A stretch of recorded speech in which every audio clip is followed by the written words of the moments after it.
As the 4th of July came around this year, I was not feeling a lot like celebrating the 4th of July, what with the state of the country, the rise of hatred, the intolerance, the children in detention centers at the border.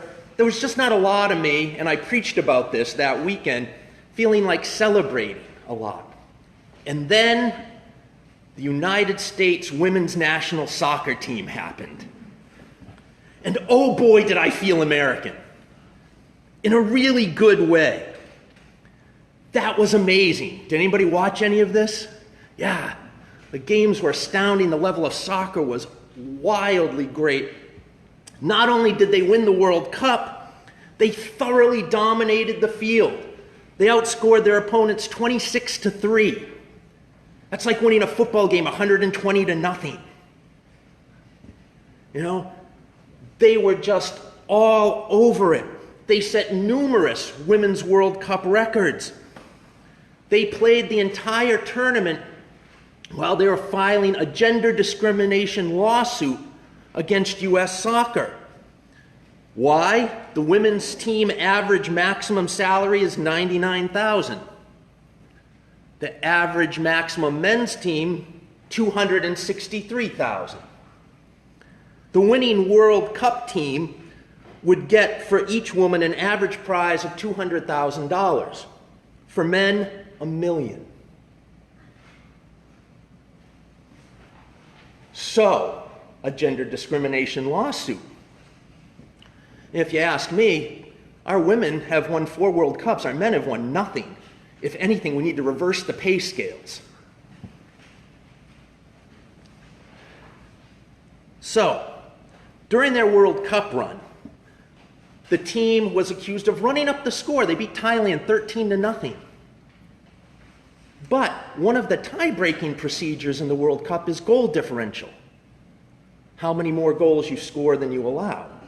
So the rules kind of dictate that in the first rounds, teams should just keep scoring goals, because if it comes down to that in a tiebreaker, you want that on your side. No one would have ever accused the men of doing this, right? Not a bit. The star player, Megan Rapinoe, had a video of her surface where someone asked her if they win, she'd go to the White House, and she said, "I'm not going to the," word Tony can't say in chapel, "White House," if the team won. Not that she expected to get invited, she said. Now, Megan Rapinoe was the first athlete of any gender in any sport to join in Colin Kaepernick's kneeling during the national anthem protest. So she is right there with being out about what she believes in. The lawsuit, the 13 goals, the White House comment, all generated lots of feedback. Stick to soccer. Don't make it political. If you're going to represent our country, don't be controversial. Don't get into politics. But you can't divorce sport from politics. You can't divorce anything from politics. Gender politics means Rapinoe and her teammates are vastly undervalued and vastly underpaid. There are lesbians and women of color on the women's national team. Their very existence means they are discriminated against, and this is a political issue. You can't divorce the politics from the sport. You can't divorce politics from anything, including religion. Any faith that claims to be apolitical or non-political is not much of a faith. One's faith represents one's deepest, most core values, the foundational values on which you build everything else. Claiming to be non-political or apolitical, desiring certain areas of life to be non-political or apolitical, is the extreme arrogance of privilege. Megan Rapinoe cannot divorce being a lesbian from her soccer career. She can't divorce being a woman from her soccer career. Only someone never denied things because they are gay or a woman men or sexually cisgendered straight people could even suggest it. Being non-political is a privilege granted to those who do not face the negative impact of political realities and political decisions. Now, I want to talk about a couple of terms, because any term, as accurate or inaccurate, as important or unimportant as it may be, any term can be wielded as a weapon. So I think it's important we understand terms. Privilege is the inherent advantages we have solely because of who we are. I have privileges of being white, male, Christian, heterosexual, and cisgendered. I win it all. Privilege does not mean that any individual life is without hardship or pain or struggle or injustice. It does mean that whatever hardship, pain, or injustice you experience or have faced in your life would most likely, in very real terms, have been worse had you been a person of color or gay or trans or Muslim or Jewish and had the same experience. If it helps, think of privilege as immunity. The privileges you have make you immune from feeling the effects of a lived life in our society with its injustices. White people, for example, are being immune to being denied housing due to their skin color. White people are immune to the problem of having to represent all white people in a group at work or school or church. The list goes on and on. Evangelical white Christians have immunity from having their place of worship attacked for practicing their religion. An important aspect of the advantage of privilege is to be able to ignore justice issues if they don't impact you personally. This allows white people to label racial justice political and then claim no interest because it's political. Choosing to be apolitical is the very epitome and apex of privilege. As a minister, as a Unitarian Universalist Christian minister, I do not talk about or preach about racial justice or gender justice because it's political. I talk about these things and other justice issues because treating every single human being with dignity and respect and equality is the very cornerstone and foundation of my religious faith as a Unitarian Universalist.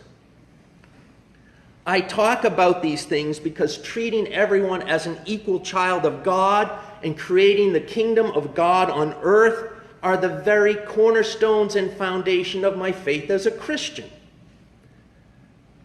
I talk about justice issues because as a Christian Unitarian Universalist minister, I cannot condone immunity just because something might be felt to be political. Another important term. If even discussing the idea of privilege makes you uncomfortable, if you're sitting there right now thinking, I wish he'd shut up about this, I'm a good person, what's he talking about? Hold on, nobody's being attacked.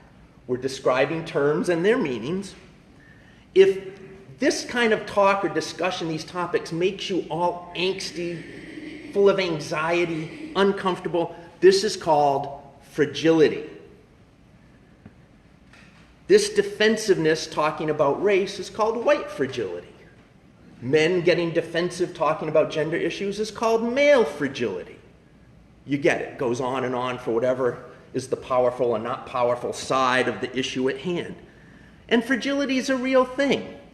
It inhibits us from dealing with difficult topics because we feel bad about ourselves, or we feel guilty, or what have you. But the thing about fragility that makes it wrong is that that fragility centers our feelings from the group in power instead of the actual experience of injustice of that group being oppressed or discriminated against. So, getting offended and emotional whenever our own personal, white, male, Christian, cisgendered, heterosexual attitudes and behavior are called into question shifts that balance from like how I feel, right? Shifts it to me, how I feel, instead of how the person experiencing pain is feeling.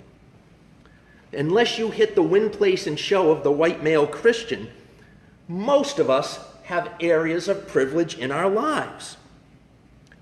And yet, most of us, unless we are that white male Christian person, usually have areas of our life where we also deal with oppression and discrimination. You can have white privilege, but be denied privilege as a woman, right? You can have privilege as a Christian, but not have privilege because you're gay, right? We're all usually on both sides of this, which is why it's important, I think, for us to understand it. Activist and writer Adrienne Marie Brown says, where we are born into privilege, we are charged with dismantling any myth of supremacy. That's another thing about privilege. We tend to confuse our privilege as being better. Hence, white supremacy, Christian supremacy, male supremacy. But where we are born into struggle, she says, we are charged with claiming our dignity, our joy, and our liberation. Because politics invades every area of human life, claiming the need for things to be non-political is another way of avoiding dealing with the fact that things as they are hurtful and harmful to people not like us. Needing things to be non-political means needing to avoid examining difficult subjects and ideas that cause us to feel uncomfortable. Gersand Lafleche writes, I've also learned the hard way that stop bringing your damn politics into this actually means shut up and go away. I've learned that this is actually an attempt to reinforce conformity to the status quo. I've learned that to be apolitical in a space is a function of privilege and happens when your body is not questioned and does not cause a disturbance everywhere you go, and when your history, merit, and value as a human being are not cast into doubt at every turn. Not only is separating politics and faith impossible, our Unitarian Universalist theology of being religious liberals demands our political awareness and action.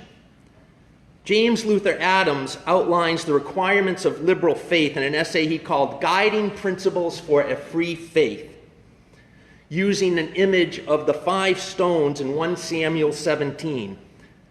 These points he makes are commonly referred to in our Unitarian circles as the 5 smooth stones of liberal religion. I believe these ideas that he outlines apply not only to Unitarian Universalism or to Christianity, but to any faith tradition approached from a liberal and open-minded perspective. Adams developed a good deal of his thinking while studying theology in Germany during the rise of the Nazis before World War II.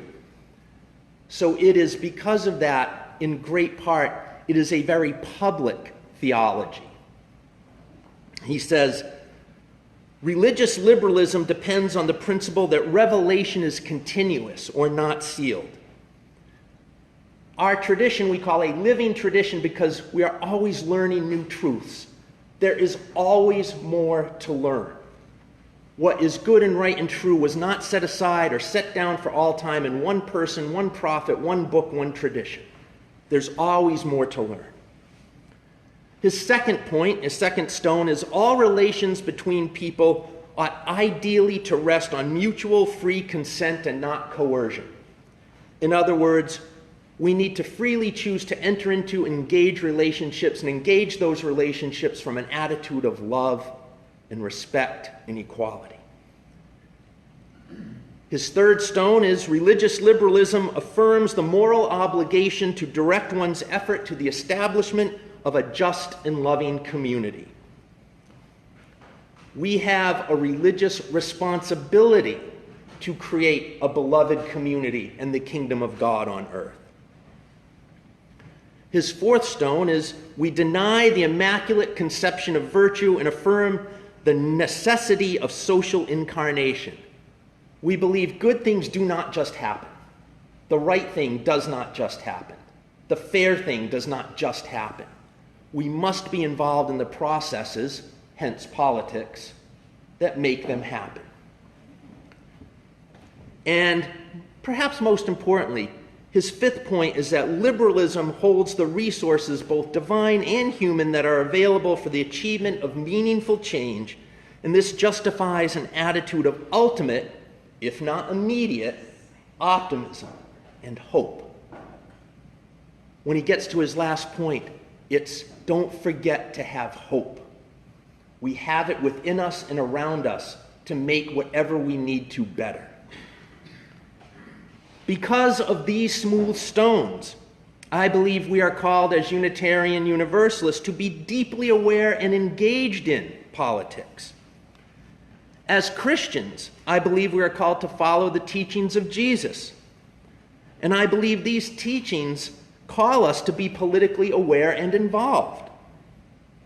If we see the call of the gospel to heal the sick, feed the hungry, clothe the naked, stand with the poor, and free the oppressed, then we are called to be involved in any process, especially a political process, that would refuse to heal the sick or feed the hungry, and that ignores the naked and the poor and puts people in bondage.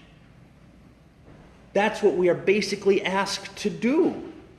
And whether or not we as a community, a church, a town, a society, a country, a world do these things is a political process. We can't divorce our life of faith from it. Now, this does not mean that people of faith can't have different opinions on political issues. And this is where it gets really difficult for a lot of us. Unfortunately, a lot of what calls itself Christianity in our society, to me, seems to be today directly opposed to all those things the gospel calls us to do. In fact, I would even say it's almost as if it were the Antichrist at work. I never thought I'd be preaching on the Antichrist ever as a liberal Christian Unitarian. But think, children, it is the last hour. As you have heard, the Antichrist is coming. So now many Antichrists have come. From this we know that this is the hour. And I write to you not because you do not know the truth, but because you know it, and you know that no lie comes from the truth. 1 John chapter 2. The Antichrist is a figure from biblical Christianity mentioned in the first and second letters of John and Matthew and Mark's gospel. Jesus speaks of false prophets come to lead people astray. The term there is not Antichrist, but pseudo-Christ in the Greek. The mentions of Antichrist and the characteristics of apocalyptic literature are actually there present in our Christian tradition, but apocalyptic literature is not, as some interpretations of Revelation would have you believe, predictions about the end of the world. Rather, apocalyptic literature is written by an oppressed people to encourage and inspire those facing difficult circumstances. This encouragement usually comes in the form of analogical poetry or tales about how the community will defeat or survive the evil that oppresses them. Fantastic imagery is common: angels, spirits, monsters. Now, I do not believe the Bible contains literal predictions about the end of the world or anything else. But I do believe that members of oppressed groups writing encouragement to each other to generate and sustain resistance is a very real thing, and it happens all the time. And I believe we do live in that time of the Antichrist. The false prophets and Antichrist hide in plain sight. They seek and camouflage themselves in the righteousness of the holy. They are wolves in sheep's clothing. They call themselves frequently Christians. American Christianity has developed many strains that substitute a worship of money, guns, and conservative politics, and anti-abortion crusading, and discriminatory hatred for the teachings of Jesus. To be sure, they thump Bibles and wave flags, but their beliefs and behavior don't resemble anything Jesus talks about in the gospel. Many who call themselves Christians have railed against the Affordable Care Act. And yet Jesus healed people for free all the time. Many who call themselves Christians condemn homosexuality. And yet in the Gospels, Jesus accepts and hangs out with everyone considered outcast and unclean in his society, the most despised people of his time. I have to believe Jesus would have welcomed the entire rainbow of gender and sexual orientation into his midst. Many who call themselves Christian, including our current vice president, want to establish a Christian theocracy in our country. This is called dominionism. But Jesus spoke of the kingdom of God as opposed to the kingdom of Rome, thus setting those who seek after God and those who seek after empire in direct opposition to each other.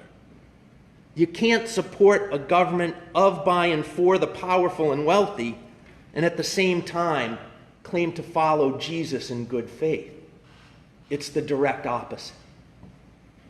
Many who call themselves Christians support the pursuit of wealth and the prosperity gospel, where wealth is a sign that God has blessed you. And yet Jesus told us to feed the hungry, clothe the naked, and heal the sick. He praised the poor widow's meager donation to the temple as being greater than any huge contribution coming from great wealth.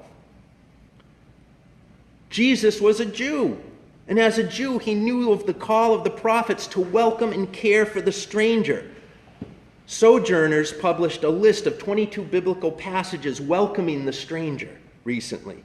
Among them, you shall also love the stranger, for you are strangers in the land of Egypt, from Deuteronomy 10:19.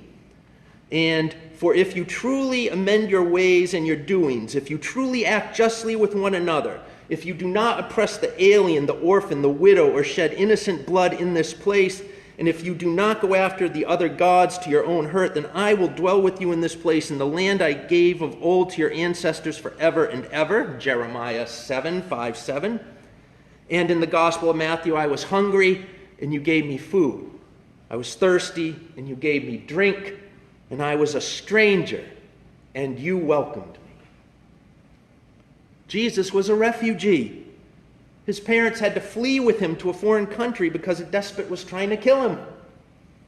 You have to believe he would oppose a border wall with Mexico and keeping children and immigrants in detention centers so bad that some are calling them concentration camps. Jesus said, "Tell the truth, and the truth will set you free." Yet there are many who believe our most trusted journals and newspapers are fake news, yet trust in the propaganda from Fox.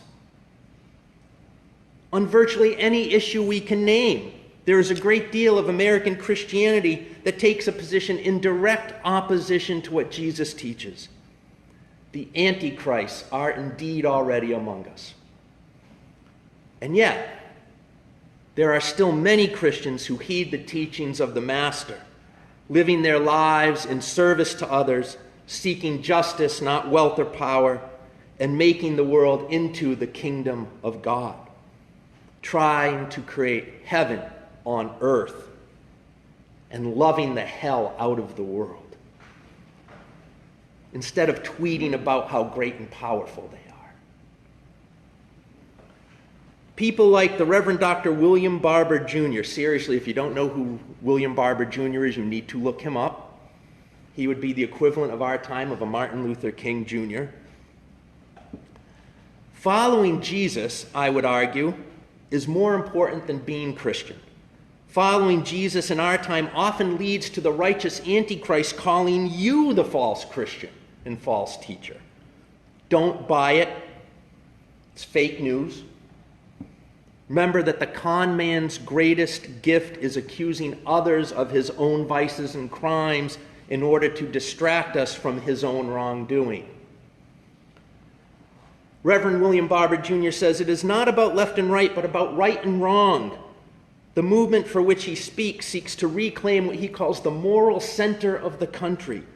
And this does not mean being politically moderate, not on the left or the right. It means basing politics on what is right versus wrong, not on what is politically expedient. This echoes Dr. King's statement in his 1968 address, A Proper Sense of Priorities. Cowardice asks the question, King says, is it safe? Expediency asks the question, is it politic? Vanity asks the question, is it popular? But conscience asks the question, is it right? And there comes a time when one must take a position that is neither safe nor politic nor popular, but one must take it because one's conscience tells one that it is right. The antichrists are among us. But, people of good faith, there is a new day coming when the values that Jesus taught us will win the day. So be of good courage. Hold on to all that is good and never respond to evil with evil or fight hate with hate. Uphold each other and respond to the needs of those who are ill, hungry, homeless, or treated unfairly. Strive to do justice and love mercy and walk humbly at one with the love that is at the center of all that is. At the end of her speech, at the end of the New York City parade celebrating the Women's World Cup victory, Megan Rapinoe concluded with what she said was a charge to everyone. We have to be better, she said. We have to love more and hate less. We have to listen more and talk less. We have to know that this is everybody's responsibility. Every single person here, every single person who's not here, every single person who doesn't even want to be here and doesn't agree. It's our responsibility to make this world a better place. And she's right. And in order to make the world a better place, we have to be politically aware and involved, not in spite of our faith, but because of it.